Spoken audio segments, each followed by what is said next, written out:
హల్లెలూయా! దేవుని పరిశుద్ధ నామమునకు స్తోత్రం కలుగును గాక.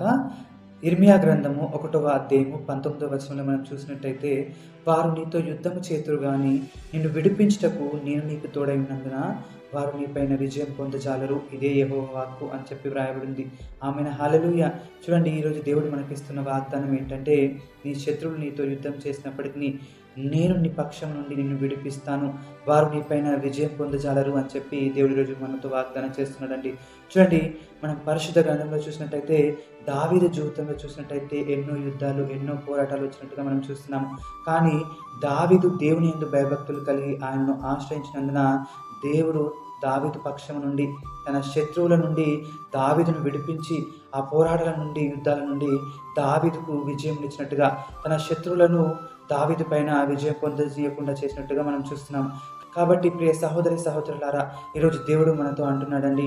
ఈరోజు అపవాది నీతో ఎంతగానో పోరాడుతున్నాడేమో, ఎంతగానో ప్రతిరోజు యుద్ధం చేస్తున్నాడేమో, దాన్ని బట్టి నువ్వు ఎంతగానో బాధపడుతూ, దిగులు పడుతూ, దాని విషయమే చింతపడుతున్న వారిగా ఉంటున్నారేమో. కానీ దేవుడు అంటున్నాడండి, నేను నీ పక్షం నుండి, నేను వాని పోరాటాల నుండి, వాని యుద్ధాల నుండి నిన్ను విడిపించి, వాడు నీపైన విజయం పొందకుండా నేనే నీకు విజయం అనుగ్రహిస్తానని చెప్పి దేవుడు ఈరోజు మనతో మాట్లాడుతున్నాడు. అట్టి కృప దేవుడు మనందరికీ దయచేయును గాక. ఆమేన్. హల్లెలూయా.